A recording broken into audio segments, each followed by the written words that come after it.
prevalecieron. Entonces Pilato sentenció que se hiciese lo que ellos pedían. Verso 25: y le soltó a aquel día que había sido echado en la cárcel por sedición y homicidio, a quien habían pedido, que entregó a Jesús a la multitud de ellos. Amén. Ahí donde estamos, hermanos, vamos a cerrar nuestros ojos y vamos a hacer una pequeña oración. Vamos a orar. Señor, Dios Todopoderoso, Dios de Abraham, de Isaac y de Jacob, hoy estamos en tu presencia, Señor. Hoy estamos en tu casa. Estamos en el lugar santísimo, Señor, donde tú habitas. Yo te ruego, Señor, que este día abras nuestros corazones, Señor, y que tu palabra, Señor, repose sobre nosotros, quede inscrita en la tabla de nuestros corazones. Te ruego, mi Dios, que hoy nos hables, que hoy nos muestres tu camino. Muéstranos la verdad, Señor, aquello que no podemos ver.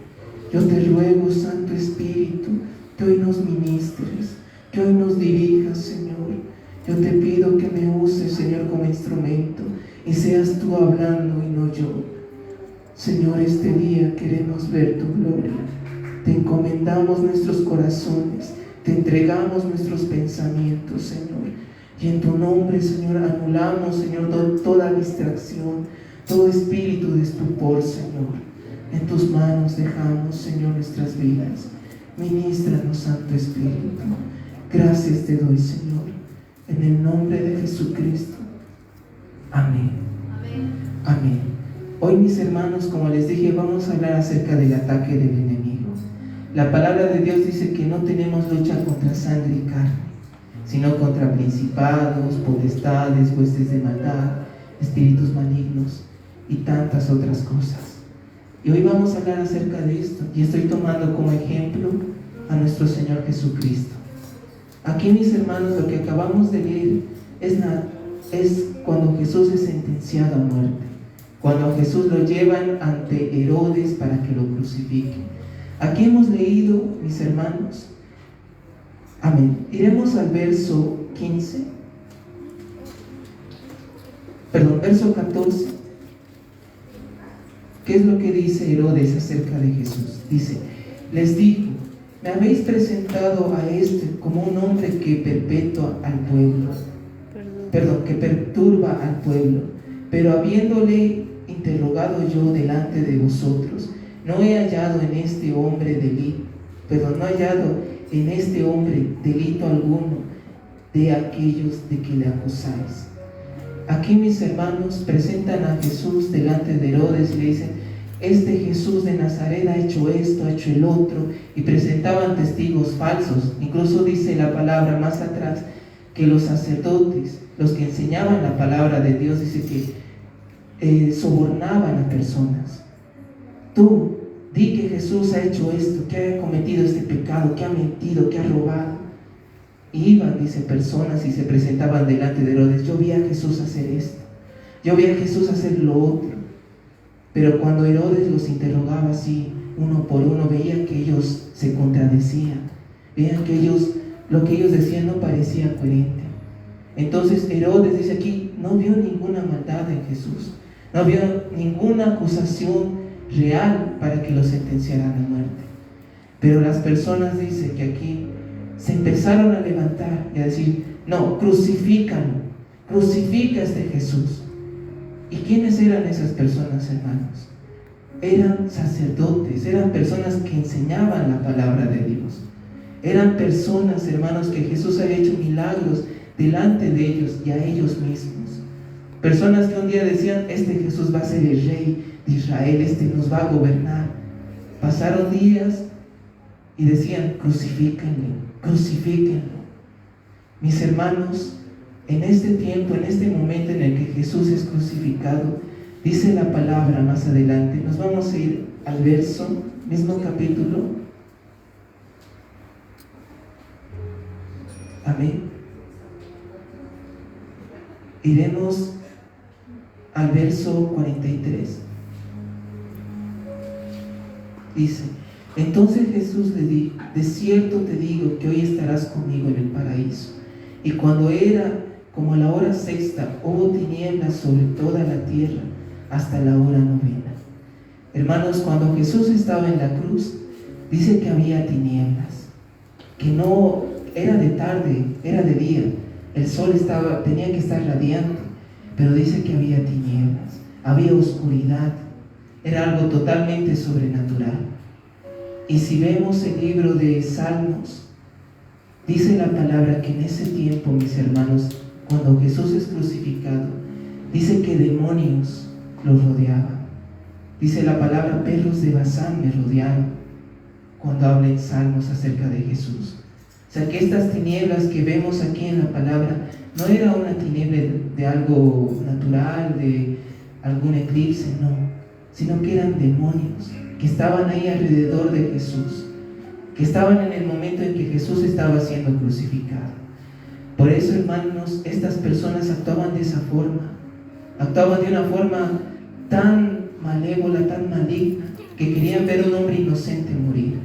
Por eso vamos a ver el verso 26. Vamos a ir al verso 26 un poco más atrás. Vamos a leer lo que dice la palabra. Dice: y llevándole tomaron a cierto Simón de Cirene, que venía del campamento, y le pusieron encima de la cruz para que llevase tras Jesús. Verso 27. Y le seguía una gran multitud del pueblo y de mujeres que lloraban y hacían lamentación por él. Nos vamos a saltar al verso 28. Pero Jesús, vuelto hacia ellas, les dijo: hijas de Jerusalén, no lloréis por mí, sino llorad por vosotras mismas y por vuestros hijos. Porque he aquí vendrán días en que dirán: bienaventuradas las estériles y los vientres que no concibieron y los pechos que no criaron. Verso 30. Entonces comenzarán a decir a los montes: caed sobre nosotros, y a los collados cubridnos. Verso 31. Porque si el árbol verde hacen estas cosas, en el seco, ¿qué no se hará? Verso 32. Y llevaban también con él a otros dos que eran malhechores para ser muertos. Y cuando llegaron al lugar llamado de la Calavera, le crucificaron allí. Y los malhechores, uno a la derecha y otro a la izquierda. Y Jesús decía: Padre, perdónalos porque no saben lo que hacen. Y repartieron entre sí sus vestidos, echando suertes. Verso 35. Y el pueblo estaba mirando, y aún los gobernantes se burlaban de él, diciendo: a otro salvó, sálvese a sí mismo. Y este es el Cristo. Y si este es el Cristo, el escogido de Dios. Verso 36. Los soldados también le escarnecían, acercándose y presentándole vinagre.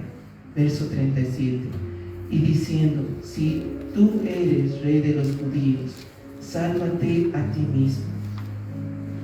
Aquí, mis hermanos, podemos ver que cuando Cristo estaba crucificado, las personas se burlaban de Jesús. Decían: si tú eres el Mesías, si tú eres el Todopoderoso, sálvate a ti mismo. ¿Por qué estás ahí crucificado? ¿Por qué estás sufriendo? Y aún los soldados dicen que lo desvistieron y sobre sus ropas echaban suertes, jugaban: no, esta prenda me va a tocar a mí, no, esta prenda a mí. Jesucristo estaba ahí crucificado y veía cómo los soldados se hacían la burla aún hasta de su ropa. Mis hermanos, ¿cuántos de nosotros hemos pasado momentos difíciles? Y habían personas que nos decían: bien que te lo mereces, bien que te ha pasado esto porque eres una persona mala. A veces, hermanos, el enemigo utiliza personas. Y en este momento, hermanos, las tinieblas cubrían todo el lugar donde Jesús estaba siendo crucificado. Por eso las personas se burlaban de él, se burlaban de su sufrimiento, se hacían burla de Jesús. Y es por eso, mis hermanos, que la palabra de Dios nos dice que no tenemos lucha contra sangre y carne. En nuestra vida espiritual, hermanos, en nuestra vida diaria, van a haber personas que se van a burlar de nosotros.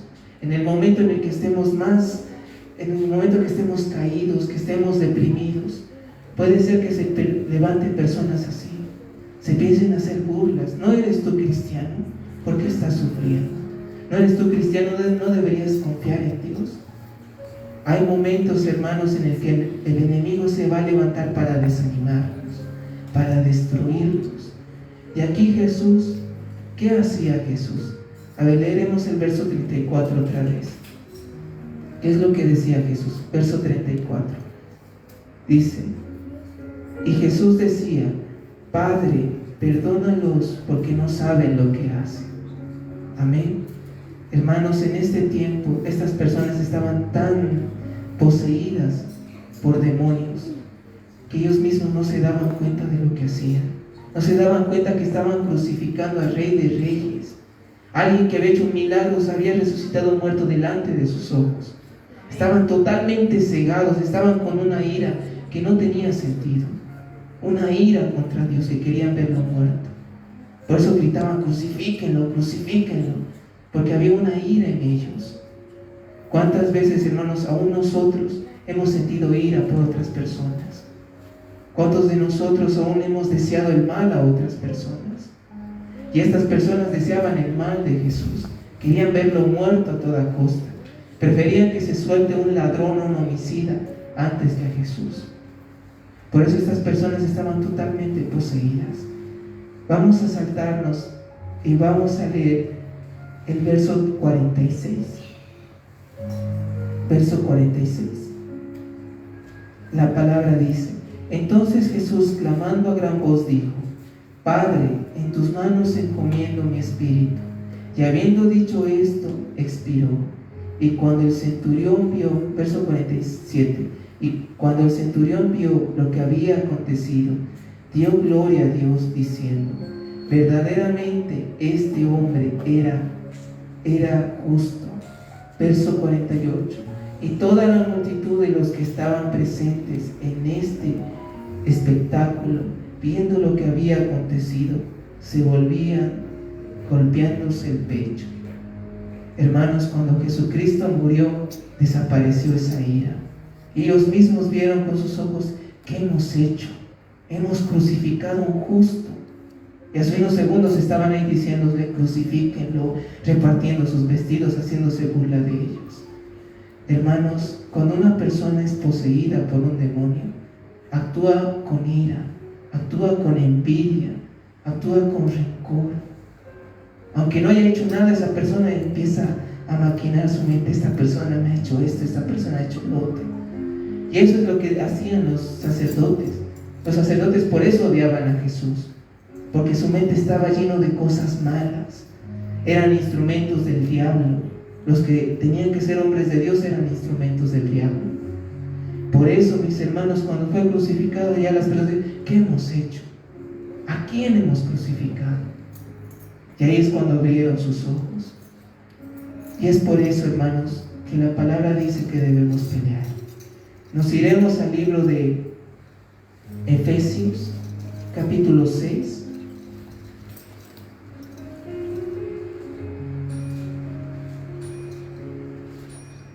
Verso 10. Efesios capítulo 6, verso 10.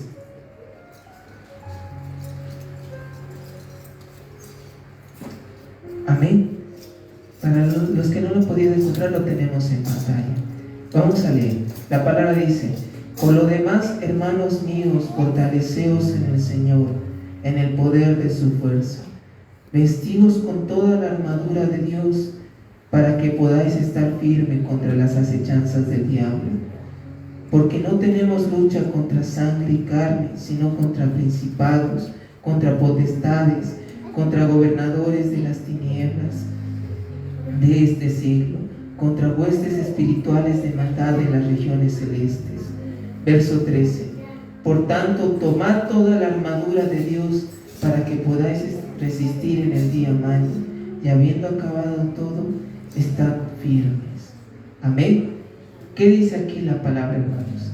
Aquí Pablo le escribe a la iglesia de Éfesos: van a haber luchas, van a haber batallas. Va a haber momentos en los que ustedes van a querer tirar la toalla. Va a haber momentos en los que ustedes van a estar desanimados y el enemigo les va a atacar. Por eso dice en el verso 10, empieza diciendo: por lo demás, hermanos míos, fortaleceos en el Señor, en el poder de su fuerza. Cuando una persona, cuando un siervo de Dios pierde la fuerza, cuando se desanima, cuando dice: ya no puedo, estos problemas, ya no puedo vencer estos problemas, y se desaniman y pierden la fuerza, ya no quieren orar, ya no quieren leer la palabra, ya no quieren venir a la iglesia, empiezan a perder esa fuerza. Por eso aquí Pablo les dice: fortaleceos en el Señor, en el poder de su fuerza. El único que nos va a recobrar ese ánimo, el que nos va a dar esa fuerza para seguir, es Dios. Por eso aquí Pablo dice: Éfesos, fortalezcanse en el Señor. Después les dice más adelante, vamos a ir al verso 13. Dice: por tanto, tomad toda la armadura de Dios para que podáis resistir en el día malo, y habiendo acabado todo, estad firmes. Hermanos, van a haber días malos. Y aquí la palabra lo dice, para que podáis resistir en el día malo. Hermanos, el enemigo nos va a atacar cuando estemos débiles, nos va a atacar cuando estemos desanimados. Por eso Pablo dice: fortalezcanse. Después dice: van a venir días malos, pero ustedes tienen que permanecer firmes. Hermanos, la victoria, cuando viene un problema grande, cuando pasamos cosas grandes, nuestra victoria va a ser que permanezcamos firmes. Va a haber problemas y aún así vamos a seguir orando. Va a haber problemas y aún así vamos a seguir sirviendo a Dios. Va a haber problemas, pero aún así vamos a seguir viniendo a la iglesia. No vamos a dejar de hacer lo que hacemos, porque estamos permaneciendo firmes. Eso es lo que Dios quiere. Cuando vengan los problemas, cuando venga la tormenta, cuando haya días que tú quieras tirar la toalla, lo que Dios quiere es que permanezcas firme. Es que no nos movamos de donde Dios nos ha puesto. Porque si nosotros miramos para atrás, decimos: ya no voy a orar, ya no voy a esto, y empezamos a hacer eso, vamos a ser destruidos. El enemigo habrá vencido. Y lo que Dios quiere es que permanezcamos firmes. Ese es nuestro reto, hermanos.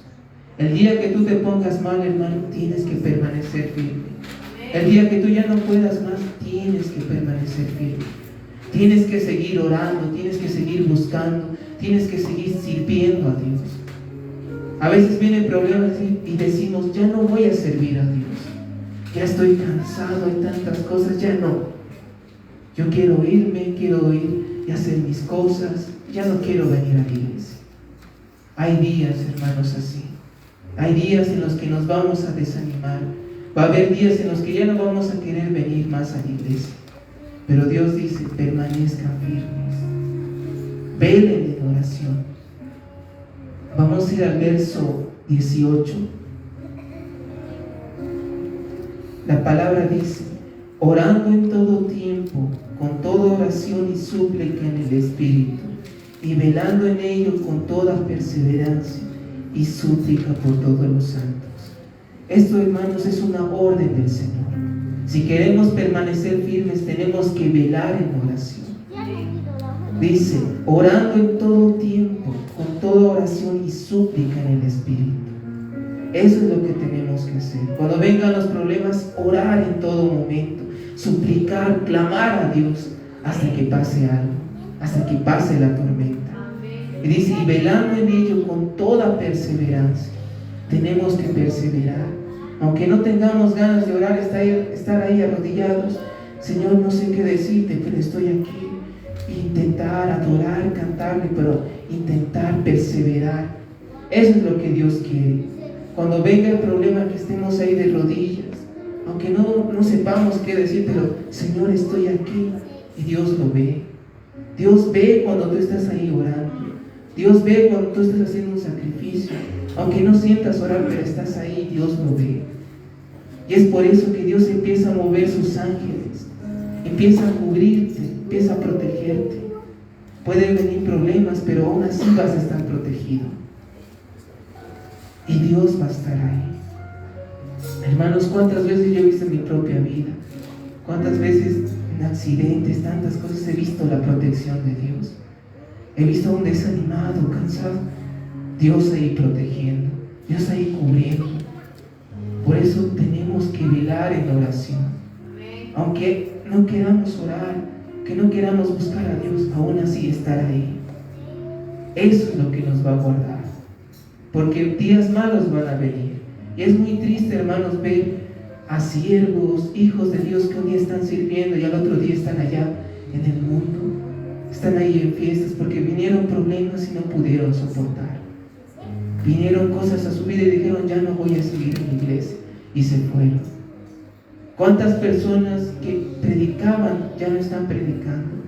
Que estaban incluso aquí alabando y ya no están, porque el enemigo puso obstáculos y ellos no permanecieron firmes. Es por eso, mis hermanos, que Pablo nos advierte aquí. Nos dice, tu lucha no es contra sangre y carne, tu lucha es contra principados y tienes que vencer en oración. Amén. Amén. ¿Quién vive? Cristo. A su nombre. Gloria. Vamos a dar palmas al Señor.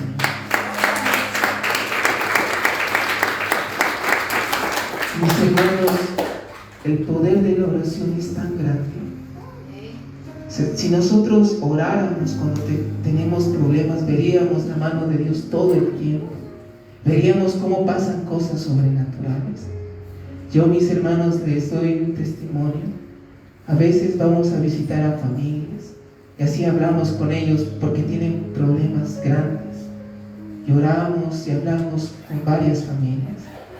Y a veces, mis hermanos, por más de que les expliquemos, estás mal en esto, estás mal en el otro, no estoy mal, no, yo estoy en lo correcto, no me estoy equivocando, esto es café, no, esto es verde. Empiezan a contradecir, no quieren reconocer sus errores. Y a veces esas personas son los causantes del problema que hay en sus hogares. Por más de que le mostremos en la palabra, que estemos entre varios hermanos, estás mal, mira, aunque le hablemos con amor, sigue diciendo, no, yo no estoy mal, yo estoy bien. Hay personas así, hermanos. Pero yo he visto que cuando pasan esas cosas, el orar por esa familia, el ayunar por esa familia, mueve los cielos. Una noche yo estuve hablando con una persona, diciendo, no, es que es así. No quería reconocer su error. ¿Y qué hicimos? Oramos, clamamos, y Dios puso esto que dice aquí, que dice súplica en el Espíritu. ¿Qué es la súplica en el Espíritu? Cuando Dios te pone ese dolor, esa tristeza por esa familia, sentimos el corazón de Dios y empezamos a orar de una forma que a veces no entendemos. Y eso nos pasó esa noche. Oramos, clamamos con lágrimas, y al día siguiente, mis hermanos, me encuentro con esa persona y lo primero que me dice es, no, yo estaba mal, no, yo me equivoqué en esto. Empezó a reconocer su error, lo que en la noche anterior no quería. Y eso es lo que hace la oración, hermanos. La oración cambia las cosas. La oración mueve los cielos a favor de nosotros. Por eso aquí Pablo dice, fortalezcanse, oren en todo tiempo.